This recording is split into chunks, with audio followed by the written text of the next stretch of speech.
नमस्कार मेरे प्रिय सभी साथियों को। मेरा नाम मनीष यदुवंशी। आप सभी का स्वागत है अपने परिवार मिशन यूपी बोर्ड 2.0 के यूट्यूब चैनल पर। तो आप सब कैसे हैं प्यारे बच्चों, एक बार कमेंट में ज़रूर बताएं। उम्मीद करते हैं आप सब बढ़िया होंगे और अपनी पढ़ाई लिखाई बढ़िया से कर रहे होंगे। तो जैसा कि दोस्तों हम लोग आज बात करने वाले हैं क्लास 10th के, ठीक है। तो क्लास 10th का एक सब्जेक्ट मैथ, ठीक है, मैथ के बारे में अध्ययन करेंगे हम लोग। तो मैथ का दोस्तों हम लोगों ने इसके पहले एक लेक्चर कंप्लीट कर चुका हूँ। पहला लेक्चर जो अध्ययन फर्स्ट है यानी वास्तविक संख्या, उसको हम लोग कंप्लीट कर चुके हैं। आज हम लोगों को लेक्चर सेकंड होने वाला है यानी अध्याय 2 बहुपद क्या होता है, ठीक है दोस्तों। तो आज हम लोग बात करेंगे कि बहुपद क्या होता है। बहुपद के बारे में दोस्तों एकदम पूरा जीरो से हीरो लेवल तक पूरा बेसिक से चलेंगे, ठीक है।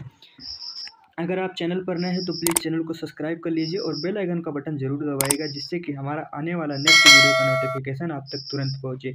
अगर दोस्तों इसका पीडीएफ चाहिए तो हमारा टेलीग्राम चैनल ज्वाइन कर लीजिएगा, इंजीनियर मनीष यदुवंशी। उस पर दोस्तों इसका पीडीएफ हम फ्री ऑफ कास्ट प्रोवाइड कराएंगे दोस्तों। तो इसका दोस्तों सेशन जो इसका जो पूरा कंप्लीट कोर्स कराएंगे दोस्तों, ठीक है। बस आप लोग सुबह 9 बजे इस यूट्यूब चैनल पर मिशन यूपी बोर्ड 0.2 के यूट्यूब चैनल पर आइएगा दोस्तों। यहाँ पर एकदम फ्री ऑफ कास्ट चलेगा, ठीक है। तो चलिए बाबू, ये बिना देरी की हुई वीडियो को स्टार्ट करते हैं कि क्लास 10th का आज सेकंड चैप्टर जो होता है अध्याय सेकंड बहुपद के बारे में हम लोग बात करेंगे, ठीक है। तो चलिए बिना देरी की हुई वीडियो को स्टार्ट करते हैं। उम्मीद करते हैं आप सब कापी और पेन लेके जरूर बैठे होंगे, ठीक है।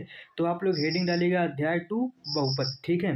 तो अध्याय 2 यानी बहुपद के बारे में बात करेंगे। तो सबसे पहले आप लोग बाबू हेडिंग डालिएगा कि बहुपद क्या है, आखिर बहुपद होता क्या है, ठीक है। तो बहुपद क्या है, तो बहुपद जो होता है बाबू एक से ज़्यादा पदों में जो होता है, जिसे एक से ज़्यादा पदों में होता है तो उसे हम लोग बहुपद कहते हैं, ठीक है। एक से अगर ज़्यादा पदों में रहेगा तो उसे हम लोग बहुपद कहते हैं। जैसे दोस्तों 2x² प्लस 3x, ठीक है, प्लस 4y इक्वल टू दोस्तों 10 है। ये तो जैसे 1 2 3 4 जैसे एक से अधिक संख्याएं, एक से ज़्यादा संख्याएं रहेंगी, ठीक है, तो उसे हम लोग बहुपद कहलाता है, ठीक है। तो सबसे पहले बाबू आप लोग हेडिंग डालेगा कि जो होता है बीजीय व्यंजक क्या होता है। तो बीजीय व्यंजक क्या होता है बाबू, सबसे लोग आप लोग हेडिंग डालिएगा सबसे पहले कि बीजीय व्यंजक क्या होता है। तो बीजीय व्यंजक जो होता है कुछ जो होता है दोस्तों कुछ निश्चित चर जो होता है, कुछ निश्चित चर तथा अचर राशियों का योग के अंतर जो होता है, योग के अंतर और गुणन और भाग इत्यादि के संयोग से जो बने पद बनता है, ठीक है, उसी को हम लोग जो होता है बीजीय व्यंजक कहते हैं, ठीक है। जैसे दोस्तों इसका एग्जाम्पल दोस्तों 2x² हो गया, ठीक है, 2x² 4x हो गया, ठीक है, या हम लोग 3x लिख सकते हैं, या दोस्तों 7x माइनस 3y भी लिख सकते हैं, ठीक है। इसका एग्जाम्पल जो होता है बीजीय व्यंजन का। तो बात करते हैं बाबू बीजीय व्यंजन क्या होता है। तो बीजीय व्यंजन जो होता है कुछ निश्चित जो होता है चर तथा अचर होते हैं, ठीक है। चर तथा अचर राशियों का योग का अंतर जो होता है, उसे चाहे गुणा करना हो या भाग इत्यादि के जो संयोग से जो बने बने पद जो पद बनता है, चाहे गुणा करके बने या भाग करके बने जो पद बनता है, उसी को हम लोग बीजीय व्यंजक कहते हैं, ठीक है। जैसे इसका उदाहरण बाबू देख लेते हैं 2x² प्लस 4x, ठीक है, या 3x भी हो सकता है, या दोस्तों 7x माइनस 3y भी हो सकता है, ठीक है। उम्मीद करते हैं ये आपको समझ में आ गया होगा। चलिए आगे बात करते हैं बाबू टाइप्स ऑफ बहुपद क्या होता है, यानी बहुपद कितने प्रकार के होते हैं, ठीक है। टाइप्स ऑफ पॉलिनोमियल्स, ठीक है। तो बहुपद कितने टाइप्स के होते हैं बाबू, बहुपद जो होते हैं 4 टाइप्स के होते हैं, ठीक है। फर्स्ट जो हमारा होता है बाबू एक पदी, ठीक है। एक पदी का मतलब होता है जिसमें दोस्तों खाली सिर्फ 2x एंड 3x, ठीक है, 7y 5z होता है, ठीक है। तो इसी को दोस्तों हम लोग कहते हैं एक पदी, ठीक है। उसके बाद दोस्तों हम लोग सेकंड जो पढ़ेंगे दो पदी, ठीक है। दो पदी का मतलब होता है कि बाबू जैसे 2x² प्लस 3 है, ठीक है, 3y है, ठीक है, इसी को हम लोग दो पदीय कहते हैं, ठीक है। उसके बाद बात करते हैं बाबू थ्री पदी क्या होता है। तो थ्री पदी मतलब होता है जैसे दोस्तों 2x² हो गया प्लस 2x प्लस 3y, ठीक है। ये अगर तीन पद रहेंगे, ठीक है दोस्तों, तो उसको हम लोग त्रिपद कहते हैं। उसके बाद शून्य पद पढ़ेंगे, ठीक है बाबू। उम्मीद करते हैं कितना आप लोग को समझ में आ गया होगा। तो सबसे पहले आप लोग हेडिंग डालिएगा कि एक पदी बहुपद क्या होता है। तो एक पदी बहुपद क्या होता है, इसमें दोस्तों केवल एक पद होता है, ठीक है, इसमें केवल एक पद होता है, उसी को हम लोग एक पदी बहुपद कहते हैं। जैसे इसका एग्जांपल जैसे 2x हो गया, 3x हो गया, ठीक है, 7x हो गया और जो तो 5x हो गया, ठीक है। उम्मीद करते हैं इतना आप लोग को समझ में आ गया होगा। आप लोग दूसरा हेडिंग डालिएगा कि दो पदी क्या होता है। दोस्तों आप लोग क्या करेंगे, कापी और पेन लेके बैठे रहेंगे दोस्तों, इसको पीडीएफ भी हम प्रोवाइड कराएंगे। बस आप लोग को क्या करना है दोस्तों, एकदम ध्यान लगा के फ्री माइंड से आप लोग को सिर्फ ध्यान से वीडियो को लेक्चर को सुनना है, ठीक है। उसके बाद दोस्तों आपके दिमाग में वैसे ही बैठ जाएगा सब क्वेश्चन। तो आप लोग सेकंड हेडिंग डालिएगा, यानी दो पदीय क्या होता है। तो दो पदीय क्या होता है दोस्तों में, इसमें जो होता है केवल दो पद होते हैं, ठीक है। इसमें दो पद होते हैं, उन्हीं को हम लोग दो पदीय कहते हैं। जैसे एग्जाम्पल दोस्तों 2x जैसे x² plus x 3x² minus x 3x + 7 हो गया। ठीक है, इसे दो पदीय के अंतर्गत आते हैं। ठीक है, उसके बाद हेडिंग डालिएगा बाबू आप लोग त्रिपदी क्या होता है, त्रिपद। तो त्रिपदी होता है दोस्तों, इसमें दोस्तों 3 पद होते हैं। ठीक है, इसमें केवल 3 पद होते हैं, या लिख सकते हैं इसमें 3 पद होते हैं, उसी को हम लोग त्रिपदीय कहते हैं। जैसे यक्स, ठीक है, जैसे x³ + x + 7। ठीक है, या हम इसको लिख सकते हैं, एक मिनट, या हम इसको लिख सकते हैं बाबू y³, ठीक है, +y + 5। ठीक है, ये दोस्तों हमारा क्या आ जाएगा, ये त्रिपदीय के अंतर्गत आता है। ठीक है, उम्मीद करते हैं इतना आप लोग को समझ में आ गया होगा। उसके बाद बाबू बात करेंगे कि शून्यपदी क्या होता है। ठीक है, शून्यपदी क्या होता है, जब चर की घात शून्य हो। ठीक है, जब चर की घात शून्य हो तो दोस्तों उसमें हम लोग शून्यपदी कहते हैं। ठीक है, जैसे इसका एग्जाम्पल दोस्तों, इसमें -7 6 1/2। ठीक है, ये सब दोस्तों हमारा शून्य बहुपद आते हैं। ठीक है, शून्य बहुपद के अंतर्गत आते हैं। जब इसमें दोस्तों चर की घात शून्य हो उसे हम लोग शून्य बहुपद कहते हैं। जैसे -7 6 1/2 या 3 5 कुछ भी होता है, एनीथिंग जो होता है, कुछ भी होता है दोस्तों, उसे हम लोग शून्य बहुपद कहते हैं। ठीक है, उम्मीद करते हैं इतना आप लोग को समझ में आ गया होगा बाबू। ठीक है, अब आप लोग अगला हेडिंग डालिएगा बाबू कि रैखिक बहुपद क्या होता है। ठीक है, यानी रैखिक बहुपद दोस्तों मोस्ट इंपॉर्टेंट होता है। रैखिक बहुपद जो होता है बाबू, रैखिक बहुपद जो होता है, यानी घात 1 जो होता है, घात 1 के बहुपदों जो होता है, यानी घात 1 जो होता है के बहुपद को रैखिक बहुपद कहते हैं। जैसे इसके एग्जाम्पल दोस्तों, जैसे कि 2x - 3 या y + √3 कुछ भी लिख सकते हैं। ठीक है दोस्तों, ये हमारा जो तो रैखिक बहुपद के अंतर्गत आता है। जैसे कि दोस्तों 2x - 3 या y + √2 हो जाता है दोस्तों, ये हमारे रैखिक बहुपद के अंतर्गत आते हैं। ठीक है, अगला बात करते हैं द्विघात बहुपद क्या होते हैं बाबू। द्विघात बहुपद जो होते हैं, इसमें घात 2 के बहुपदों को जो होता है द्विघात बहुपद कहते हैं। जैसे कि दोस्तों इसमें दोस्तों क्या होता है, जो घात जो होता है, घात 2 के बहुपद को द्विघात बहुपद कहते हैं। जैसे कि दोस्तों x², ठीक है, x² - x, या लिख सकते हैं दोस्तों x² + 3x। ठीक है, तो इसी को हम लोग कहते हैं द्विघात बहुपद। ठीक है, उम्मीद करते हैं अभी आपको समझ में आ गया होगा कि द्विघात बहुपद क्या होता है।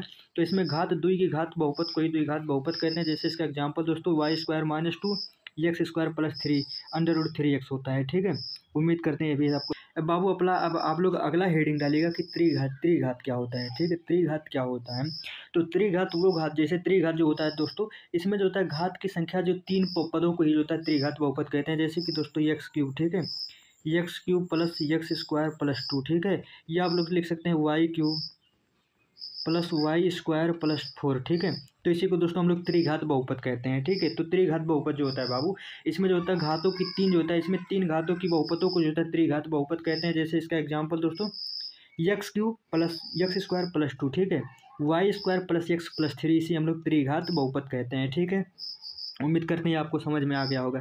आगे बात करते हैं बाबू द्विघात समीकरण क्या होता है, मोस्ट इंपॉर्टेंट है आपके एग्जाम के पॉइंट ऑफ व्यू से बाबू, कि जो होता है द्विघात समीकरण क्या होता है। तो द्विघात समीकरण बाबू जैसे ax² + bx + c = 0 होता है। ठीक है, तो यह जो होता है समीकरण, यह सभी समीकरण तभी संभव होता है जब a ≠ 0 होता है। जब a का मान ≠ 0 होता है तब द्विघात समीकरण संभव होता है। ठीक है, समीकरण में दोस्तों a और b जो होता है, समीकरण में a और b का गुणांक तथा c एक अचर पद है। इसमें दोस्तों द्विशून्यक प्राप्त होते हैं जो कि अल्फा और बीटा होते हैं। ठीक है, इसमें बाबू 2 शून्यक प्राप्त होते हैं जो कि एक अल्फा होता है, एक बीटा होता है। ठीक है, तो द्विघात समीकरण क्या होता है, तो द्विघात समीकरण ये मोस्ट इंपॉर्टेंट फार्मूला है बाबू। ठीक है, द्विघात समीकरण जो होता है ये मोस्ट इंपॉर्टेंट फार्मूला है कि ax² + bx + c = 0। इसमें क्या होता है बाबू, यह समीकरण तभी संभव होता है जब a का मान दोस्तों 0 नहीं होता है। ठीक है, a ≠ 0 होता है, और समीकरण में बाबू a और b का गुणांक होता है। ठीक है, a और b का गुणांक है, तथा इसमें जो c जो होता है, c एक अचर पद होता है। ठीक है, इसमें द्विशून्यक प्राप्त होते हैं जो कि एक अल्फा होता है, एक बीटा होता है। ठीक है, उम्मीद करते हैं इतना आप लोग को समझ में आ गया होगा। आगे बात करते हैं दोस्तों, जैसे कि शून्यक जो होता है, शून्यक योग जो होता है, शून्यक योग जो होता है बाबू, ये जो होता है अल्फा + बीटा जो होता है। ठीक है, alpha + beta = -v/a, most important formula, इसको भी आप लोग नोट करिएगा कि जो शून्यक योगफल होता है ये अल्फा + बीटा = -v/a होता है। ठीक है, उम्मीद करते हैं ये भी आपको समझ में आ गया होगा और आप लोग नोट भी कर लिए होंगे। हम लोग कि जो होता है शून्यक गुणांक क्या होता है, शून्यक जो होता है शून्यक गुणांक क्या होता है, तो इसमें अल्फा × बीटा = c/a होता है। ठीक है, यानी alpha = beta, alpha × beta = c/a होता है। ठीक है दोस्तों, जैसे इसका उदाहरण एक लेके समझा रहे हैं हम आप लोगों को। जैसे कि दोस्तों द्विघात प्रमेय है, ठीक है, द्विघात बहुपद है। तो द्विघात बहुपद जैसे x square plus 7x plus 10 के जो होता है शून्य ज्ञात करना है, ठीक है। ये आपके एग्जाम्पल की सहायता से हम आप लोग को समझाने की कोशिश कर रहे हैं। आप लोग दोस्तों एकदम फ्री माइंड होकर सिर्फ वीडियो को सुनिएगा, ठीक है, लेक्चर को ध्यान से देखिएगा। तो जैसे कि क्वेश्चन दिया गया है बाबू, हमारा x square plus 7x plus 10 के शून्य ज्ञात करना है, ठीक है। तो एक्स स्क्वायर जो होता है बाबू प्लस 7x प्लस 10 जो होता है इक्वल टू 0। तो ठीक है दोस्तों, हम लोग को 10 को इस तरीके से गुणा करना है कि ठीक है। तो जैसे कि हम लोग आगे बढ़ेंगे, अगला पॉइंट जो करेंगे यानी 2x स्क्वायर प्लस दोस्तों इस 7 को दोस्तों हम लोग क्या करेंगे, दो पार्ट में तोड़ देंगे, ठीक है। जैसे 7x है तो 7x को हम लोग क्या करेंगे दोस्तों 5x प्लस 2x, ठीक है। इसको दोस्तों दो भागों में तोड़ देंगे, ठीक है। तो जैसे एक्स स्क्वायर हो गया हमारा 7x को हम लोग क्या किए, दो भागों में तोड़ दिए, 5x plus 2x plus 10 equal to 0, ठीक है। तो यानी जो होता है एक्स स्क्वायर और प्लस 5 जो होता है, कलर चेंज कर ले रहे हैं बाबू, ये जो होता है दोस्तों हमारा जो ये एक्स स्क्वायर होता है, ये जो हमारा एक्स स्क्वायर प्लस 5 में दोस्तों हम लोग को क्या कॉमन है, तो दोस्तों हम लोग इसमें एक्स कॉमन ले लेंगे, ठीक है। तो हम लोग एक्स कॉमन ले लेंगे तो एक ब्रैकेट में हमारा एक्स प्लस 5 हो जाएगा, ठीक है। तो हमारा एक ब्रैकेट में जो अगर हम लोग एक्स कॉमन ले लेंगे तो एक ब्रैकेट में एक्स प्लस 5 हो जाएगा। और दोस्तों ये जो होता है 2x प्लस 10 में हम लोग क्या कॉमन लेंगे, तो 2x प्लस 10 में हम लोग दोस्तों प्लस 2 कॉमन ले लेंगे, तो एक ब्रैकेट में हमारा 2 प्लस 5 हो जाएगा इक्वल टू 0, ठीक है। तो 2 प्लस एक्स प्लस 5 और एक्स प्लस 5 दो जगह है, तो दोस्तों एक्स प्लस 5 को एक जगह लिखेंगे और जो एक्स प्लस 2x जो है इसको यहाँ लिखेंगे, ठीक है। तो एक्स प्लस 5 एक ब्रैकेट में एक ब्रैकेट में लिखेंगे एक्स प्लस 2 इक्वल टू 0, ठीक है। तो अगर एक्स का ये मान जो होता है 5 है, ठीक है, तो एक्स प्लस 5 इक्वल टू, तो एक्स बराबर अगर हम लोग को ज्ञात करना है तो एक्स का मान अगर एक्स प्लस 5 इक्वल टू, तो एक्स का मान हमारा जो होता है -5 आ जाएगा, ठीक है। तो एक्स का दोस्तों मान जो होता है हमारा जब -5 आ जाएगा, क्योंकि एक्स प्लस 5 इक्वल टू 0, तो एक्स का मान ज्ञात करेंगे तो -5 आ जाएगा, ठीक है। और इसी तरीके से 2x प्लस 0 है, ठीक है। तो ये एक्स प्लस 2 इक्वल टू 0 है, तो एक्स का मान -2 हमारे यहाँ मिल जाएगा, ठीक है। उम्मीद करते हैं इतना आप लोग को समझ में आ गया होगा। चैनल को सब्सक्राइब करिएगा। अगर दोस्तों वीडियो को अभी तक अपने दोस्तों के पास शेयर नहीं किया है तो वीडियो को शेयर करिएगा, और चैनल पर रहे हैं तो चैनल को सब्सक्राइब करिएगा और बेल आइकन का बटन जरूर दबाएं, जिससे कि हमारा आने वाला नेक्स्ट वीडियो का नोटिफिकेशन आप तक तुरंत पहुंचे। तो दोस्तों इसके बाद हम लोग उम्मीद करते हैं उतना आप लोग को समझ में आ गया होगा। अब आप लोग दूसरा हेडिंग डालिएगा, द्विघात बहुपद समीकरण क्या होता है, ठीक है। तो द्विघात बहुपद समीकरण क्या होता है बाबू, ठीक है, आप लोग हेडिंग डालिएगा। तो द्विघात बहुपद समीकरण जो होता है, यदि शून्य का एक फल अल्फा प्लस बीटा है तथा शून्य का गुणनफल अल्फा इंटू बीटा है, तो द्विघात बहुपद समीकरण जो होता है बाबू हमारा आ जाएगा एक्स स्क्वायर माइनस एक ब्रैकेट में हो जाएगा अल्फा प्लस बीटा, ठीक है, beta x plus alpha into beta equal to 0, ठीक है। हम लोग बाबू बात करने वाले हैं कि द्विघात जो होता है बहुपद समीकरण क्या होता है। तो द्विघात बहुपद समीकरण जो होता है, यदि शून्य का जो होता है योगफल अल्फा प्लस बीटा है, ठीक है। यदि शून्य का योगफल जो होता है बाबू ये अल्फा प्लस बीटा है तथा शून्य का जो गुणनफल होता है ये अल्फा इंटू बीटा है, तो द्विघात समीकरण क्या होगा। तो द्विघात समीकरण जो हमारा होता है, ये आप लोग फार्मूला जरूर लिखिएगा। तो द्विघात समीकरण का जो फार्मूला होता है, ठीक है, तो द्विघात समीकरण का जो फार्मूला होता है एक्स स्क्वायर माइनस एक ब्रैकेट में जो होता है अल्फा प्लस बीटा, ठीक है, यानी x square minus alpha plus beta into x plus फिर जिसको दोस्तों इसका गुणनफल जो होता है alpha into beta equal to 0 होता है, ठीक है। यही हमारा द्विघात बहुपद समीकरण कहलाता है, ठीक है। उम्मीद करते हैं आपको समझ में आ गया होगा। चलिए एक एग्जाम्पल की सहायता से समझते हैं। तो जैसे एक एग्जांपल दिया गया है दोस्तों, अल्फा प्लस बीटा का मान दोस्तों 1/4 दिया गया है और अल्फा इंटू बीटा का मान 4 दिया गया है, ठीक है। तो इसी समीकरण में हम लोग अल्फा जो होता है द्विघात बहुपद समीकरण में लिखेंगे एक्स स्क्वायर, इसका जो समीकरण होता है ये x square minus alpha plus beta, ठीक है, x plus alpha into beta equal to 0। तो एक्स स्क्वायर होता है तो हमारा अल्फा प्लस बीटा का मान दिया है दोस्तों -1/4, ठीक है। X plus alpha into beta का मान 4 दिया है इक्वल टू 0। तो एक्स स्क्वायर माइनस होता है 1/4x plus 4x equal to 0, ठीक है। तो ये क्या हो जाएगा दोस्तों, यानी ये x इधर चला जाएगा, ठीक है। तो ये हमारा जो था इससे मल्टीप्लाई हो जाएगा, तो ये हो जाएगा 4x स्क्वायर प्लस x हो जाएगा, ठीक है। और इसमें जो मल्टीप्लाई होगा तो ये हो जाएगा 4 चौके 16x इक्वल टू 0, ठीक है। तो हमारा जो फाइनल रिजल्ट आता है बाबू ये हो जाता है 4x square plus x plus 16 equal to 0, ठीक है। उम्मीद करते हैं इतना आप लोग को समझ में आ गया होगा। एक बार और रिपीट कर दे रहे हैं।